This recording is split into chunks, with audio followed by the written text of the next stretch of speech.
For this lesson, you need to open the sample file Inventory 9 from your Sample Files folder. Students often come to my classes with long wish lists. Usually, by the end of the course, they've ticked off all of their requirements, and they don't have to ask any of the questions that they'd arrived with. An item that seems to be on everybody's wish list is a way to sort data by columns rather than by rows. This lesson will teach you a simple technique to achieve this. Note that this technique will work for ranges, but not for tables. If you need to sort a table by columns, you'll have to convert it to a range first. And that's exactly what we'll do in this lesson. So let's begin by converting the table to a range. I click anywhere in the table, Table Tools Design, in the Tools group, Convert to Range, and the table has now become a range. Next, I'm going to add a blank row at the top of the range. To do that, I select row 1 and insert. And in this row, I'm going to define the sort order that I want for the columns beneath.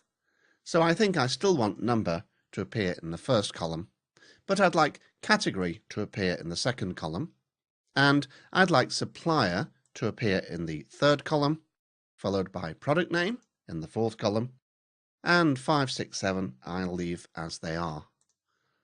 You might notice that the formatting in cell E1 is slightly different to the other numbers. That's just because E1 has inherited the format from the values in column E, but it still has the number 5, of course. Now I need to select every cell in the range. The quickest way to do that is to click inside the range and press Ctrl-A on the keyboard. Ctrl-A is a really useful shortcut key. It selects everything, including row 1 and even including the total row.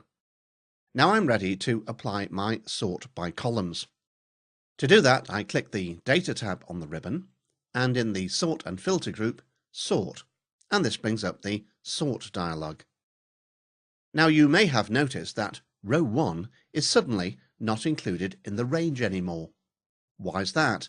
Well, it's because of the checkbox My Data has Headers at the top right of the dialog. If that's checked, as it is now, Excel will assume that the first row is a header row, and of course it's not in this case, so I'll clear that checkbox to include row 1 in the sort. But now, how can I sort by rows rather than by columns? Well, the answer's to be found in that Options button.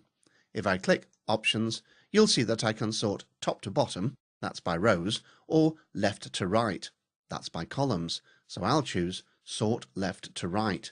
And when I return to the dialog, the Sort By list now contains row references, so I can sort by columns across any one of my rows. And of course the row I want is row 1. So when I click the OK button, I'm expecting to see the numbers 1, 2, 3, 4, 5, 6, 7 in row 1, and underneath that I'll have number first, then category, then supplier, then product name, then unit price in stock value. Let's click OK, and yes, it's worked absolutely fine. I've got the sort order that I wanted.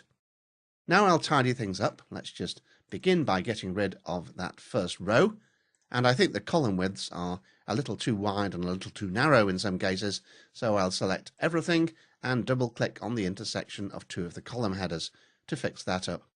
And I know that totals don't import very well into tables, so let's also get rid of row 71. And I'm now ready to convert back into a table.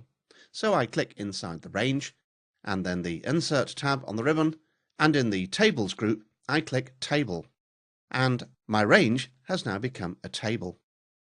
One last thing is to re-add that total row that's now missing. So I'll click Table Tools Design, and in the Table Style Options, Total Row, and I've now reinstated the total row.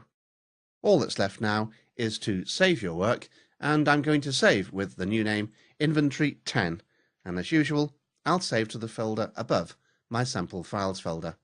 I click the Save button, and you've now completed Lesson 112, Sort a Range by Columns.